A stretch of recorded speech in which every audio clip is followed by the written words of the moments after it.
Greetings, Gothamites. How's everybody doing? K-Wing here, and it's been a while. How are every single one of you? It's been a crazy November, hasn't it? The game industry is slowly healing, and the Game Awards is evidence of that. Minus, of course, the fact that they're trying to give Game of the Award nomination to DLC for Elden Ring. I call me crazy, but usually I would think that, you know, you would nominate a game that's released this year, like maybe Mario Brothers Ship or Stellar Blade or, you know, anything other than DLC. But I love the fact that game activists are running scared and they're angry and gamers are, you know, winning the war. So, yay us. And things are going to change, which is great. By 2026, you will see more or less a return to normalcy. The Arkham universe is thriving once again. People are buzzing and talking about all possibilities of sequels. I think the fact that David Zaslav was able to say, hey, we've got more Arkham stuff cooking, we're going to be doing stuff with Batman, like, as our big, you know, GOAT, essentially. And we're not going to let the character disappear from entertainment as badly as we did before. So, all these little baby steps, this is good. Is it clarification that we have a new Arkham game coming? Of course not. There are rumors that there's going to be an Arkham Asylum remake. I think it's way too soon for that, and I think that's a terrible idea. But at the same time, you know, it's good that we're hearing news about Arkham again. I will be posting my Arkham Shadow series very soon, starting on Thanksgiving, if you guys are waiting for an uploaded series that is shorter. But anyway, we're not here to talk about Arkham Shadow, and we're not here to talk about the game industry. What we're here to talk about is a fan film that actually piqued my interest. And the last time I talked about a fan film was a couple years ago. And, well, we're at it again this time, as you can tell based on my costume, Batman Beyond. So Batman Beyond Year 1 just came out, November 16th, and the film was actually pretty good. Is it groundbreaking? No. But I think that it does justice to the Batman Beyond universe that I grew up with, which is the one from 1999. So the one featuring Terry McGinnis and Bruce Wayne. And yes, I think all of us know that the Bruce Wayne that was in the fan film is Roger Craig Smith. Now, the reason why they probably can't give the man his props in the credits, Bruce Wayne question mark, might have to do with some legality things because, well, technically he is the Arkham Batman again. And he has some other voice-related stuff coming up with Batman, so he is the high-profile voice for Batman at the moment in video games and, you know, possibly a few animated projects that may or may not happen. I don't even remember anymore. I don't really have contacts at WBs. I just hear whispers and rumors. Whether or not that's legit stuff anymore, I have no idea.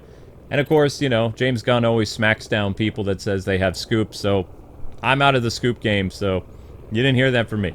Well, you did hear I'm out of the scoop game, so I'm out of the scoop game. But I still hear things. Whether or not that's going to come to fruition or not, well, time will tell, right? But, you know, Roger Craig Smith can't really technically have his name attached in the credits to a fan film because, well, you know, there could be problems. Do we know it's Roger? Either that or it's AI, Roger, but it is Roger. And we also have Beast Boy from Titans as our main lead, Terry McGinnis. And, you know, there's been some very choice words that have been going around about Ryan's portrayal of Terry, and most of it is iconic, spot on, identical to the comic and the show. I mean, he is the spitting image of Terry McGinnis.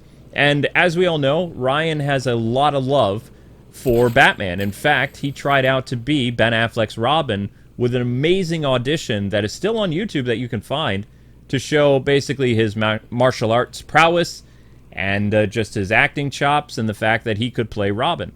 Now, I don't know if he was trying to do the Tim Drake version of Robin or if he was going for Dick Grayson. I don't really remember. And rumor has it that when he signed up for the Titans auditions, that he was actually going for the role of Dick Grayson. And of course, we know that went to Brenton because they were looking for an older guy.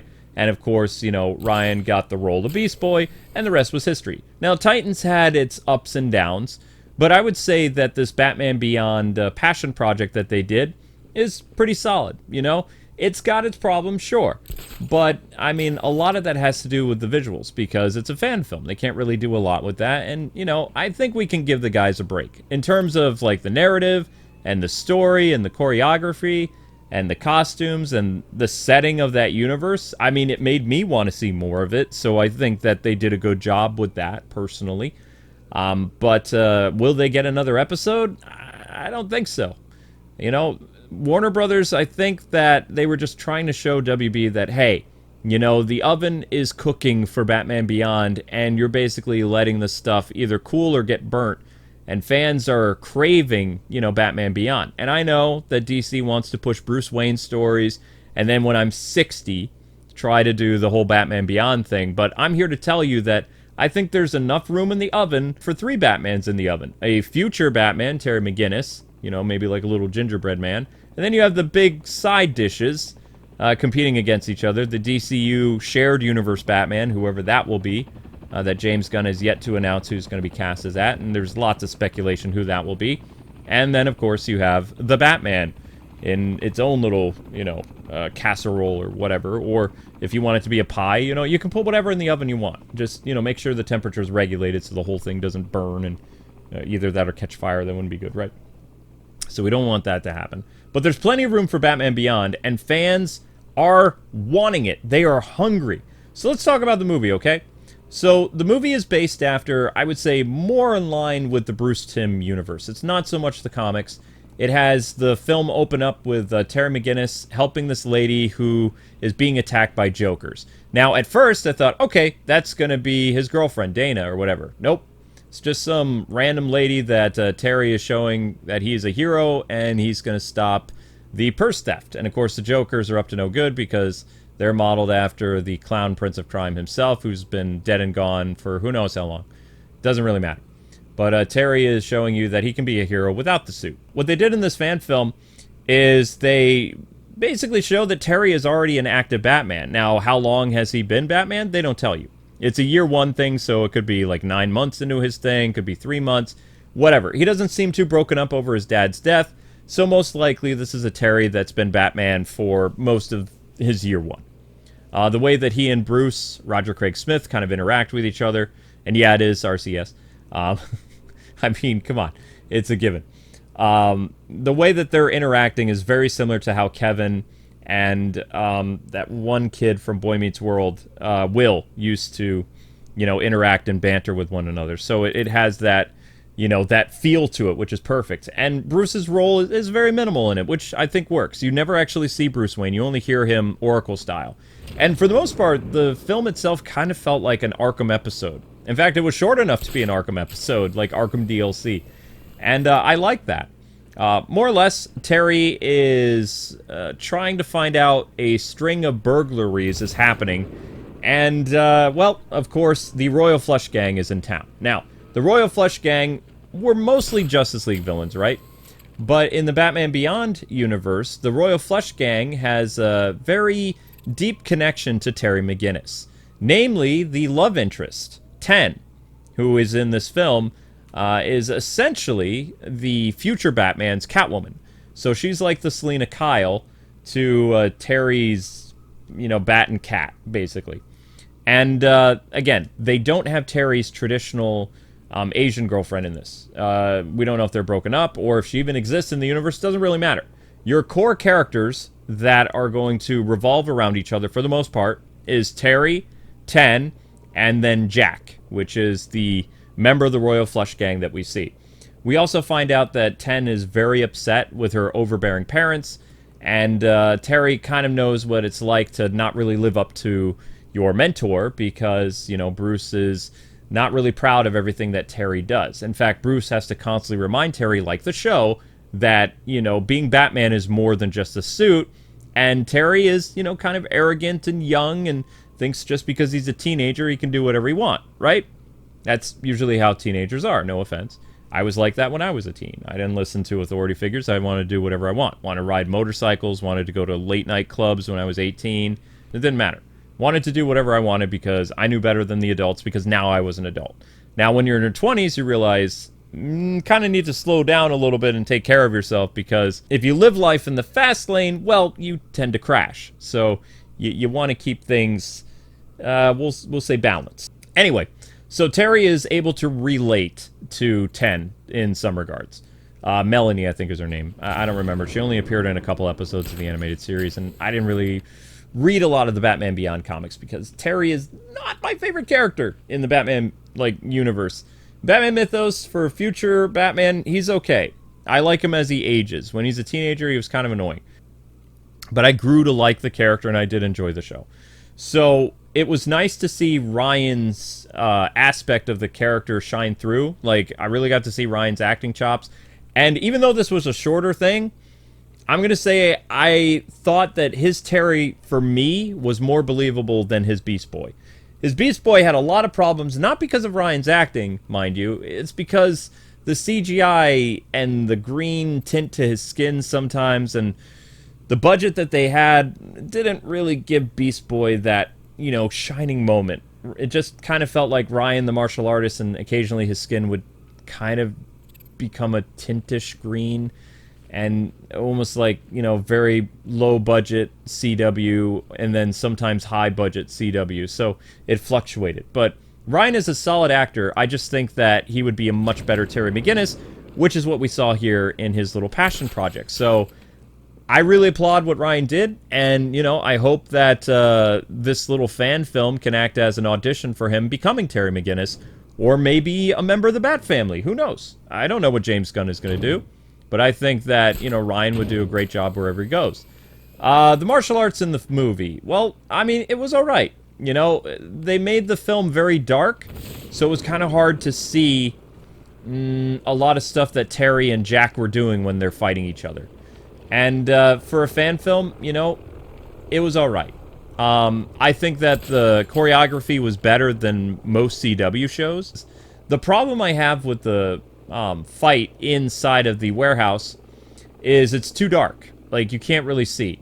And also, Terry, once again, is heavily relying on his technology to fight, which, you know, is a very Terry thing. He uses, like, his chest symbol to create, like, a giant, like, a flash of light, which, if you didn't know that, the symbol on Batman's chest is basically a solar flare for Batman Beyond. So he can activate like a giant red flare that blinds enemies, and then, of course, he can attack because Terry doesn't have the same martial arts ability as Bruce Wayne or even any of the trained Robins, because he wasn't really trained by Batman a lot. Now, Batman did his best as an older man to try to teach Terry the ropes once Terry decides to, you know, become full-time Batman or whatever, as you saw in the animated series. And in the movie, you know, the actor does a great job of portraying this is a Batman that's wet behind the ears. You know, he's going to be over-relying on technology, and if they would continue the franchise or the episodic thing, like once a year or whatever, be nice to see an EMP wave, like, kind of limit Batman's abilities in a future rematch between either Ten or Jack or something like that, and then Terry would have to, you know, basically learn on his feet and defend himself without his fancy gadgets. But, again, they don't do an overemphasis of the gadgets in the film because of the budget. But he uses his giant bat symbol on his chest. He uses his rocket boots in the choreography. He uses his batarangs that did come out of his suit, like the top of his wrists, like in the show. So that was cool to see. He was able to shoot a lot of those. And he might have used a back grapple. I wasn't really paying attention that much. Again, it's a very dark warehouse scene that the fight occurs, so it's like a blink and you miss it opportunity. But for the most part, I enjoyed the choreography. The romance between Ten and Terry is kind of there, but it's more like getting to know you type thing. Like, she's infatuated with the bad boy that she just saw rescue some damsel in distress. And also, you know, she just kind of wants to hang out, and she's new in town, she doesn't know anybody. And Terry is, well, Terry is kind of a loner, right? So you have, like, these two loner characters that meet up, and there's sparks that fly. Like, very Selina, Bruce Wayne-esque, you know? Except the new kids on the block. And I thought, again, the chemistry between the actress and the actor is fine. It's a very, very short sequence. You get a meeting with them in costume and a meeting with them out of costume. And the out of costume stuff really shines because what the movie does well is it shows really cool kick butt sequences with Batman, you know, Terry McGinnis, And it also shows like how Terry is a very compassionate and understanding person when speaking to 10 out of costume. Now they don't know each other, like they haven't figured out, oh man, like that Selina and Bruce moment from Batman Returns. Like there's none of that. They're just like two teens that are lonely, and they met up and they're talking about their issues with their family. And it's very wholesome. I could see more of a blossoming romance between the characters if they continue the fan series, but I don't think Warner Brothers is going to let them do that. I think that the reason for this fan movie was basically for Ryan and the people that were doing this passion project was to put the bat symbol out in the sky for James Gunn and DC to be like, look at this, Warner Brothers. Look at what you're missing out on. Like all of this potential revenue, all these fans that are still talking about this small, tiny fan film, mind you, that I think was great, but some people didn't think was so great. They talked about how they don't enjoy the costumes, they don't like the CGI, they don't like some of the scenes involving the background, which is half like cardboard set and half like, fake AI stuff. And that bothers some people. But you have to remember, with fan films, the budget is very, very minimal. One of the greatest fan films of all time is the Grayson trailer, which is a film that came out, oh my gosh, over 20 plus years ago. And the dude's budget was very minimal. Like, Party City costumes, reusing, like, film scores that were very popular in the early 2000s. And Superman didn't even have boots in that fan film. Like, they only shot Superman from the waist up. And essentially the dude was wearing, like, sneakers and didn't even really have a cape. The cape was CGI. Green Lantern and Wonder Woman looked terrible in terms of their costumes, but they had attractive people playing the characters. But fan films, they always have the problem of no budget. It's hard to get good locations to film. You need permits and stuff like that, and sometimes people don't even do permits. They go and film illegally for fan films. So fan films are never going to be the same grandiose thing as a television program or like an actual film.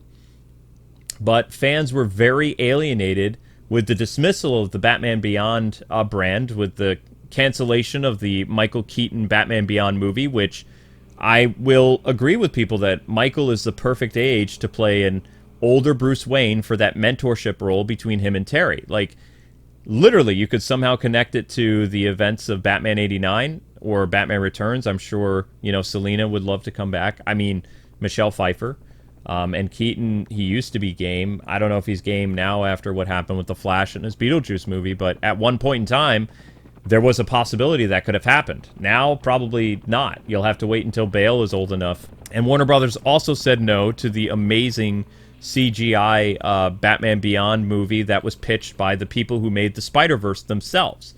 And it didn't even make it past the pitch process when they had beautiful storyboards to show WB, and WB said no. So I think that this film, this fan film, this beautiful fan film, was made as more or less like a light in the sky to WB and Warner Brothers and the fans to be like, hey, take a second, look at this. It is possible. There are people that would love to see this, and it would do much better than Blue Beetle and some of these other, like, not so well-known DC films that they tried to push over the past 4 years. So whether or not WB is going to do anything with Batman Beyond, nobody knows. Whether it be a new animated series, a video game, But there is a market for it, and that's what this fan film did well, is it brought Batman Beyond fans and Batman fans together to talk about something pretty cool this month. If you guys haven't seen the fan film, you can check it out. The link is in the description. That's about all I have to say. I'm too tired to run around beating up people, so I kind of did this podcast style. I'm not going to use any pictures or images from their film other than in the thumbnail, And I hope you guys enjoyed this review. A little shameless plugs. I will be doing Arkham VR, as I said. I believe I said. I don't know. I am kind of tired. It's almost 3 in the morning now. It's close to 3 in the morning. I'm going to be posting weekly episodes of Arkham VR, the solo run, like walkthrough, not so much lore-ish, but just kind of like explaining how to play the game, how you can limit nausea, and just doing it the way I've done multiple Arkham content. It does take a lot out of me physically to do that, so I'm not promising a lot of content with that right away. But the first episode will be on Thanksgiving, so it gives you guys something to look forward to on Thanksgiving, okay? And I'm also going to try to do videos talking about Batman Absolute, which I do not like. And if you like that kind of stuff, cool. You know, I'm going to stick with the Batman that I know well from the 70s, 80s, and up until, like, Flashpoint. You know, those are the types of Batman I really like, the ones that I relate to, but to each his own, you know. I will be talking about it, but I will not be coming to it from a point of view of high praise. Just very, like, kind of, we'll say objective, but also not biased. Like, I understand what they're trying to do with the character, but I don't like the art style. I'm not a big fan of Roid Batman, but, you know, if they're trying to do a mixture of light and dark, we'll see if it works, you know? But anyway, that's it. That's all. Thank you guys so much for watching. If you want to check out the fan film, check it out in the, like, whatever description it's called. I got to get to sleep. I have a long day of streaming, but I hope you guys are well. I hope all of you are having, you know, a good time. The remainder of this year and 2025 should be pretty interesting. We'll see if the Superman movie soars or if it crashes into the ground and burns. So, all right, later, Gothamites. Take care.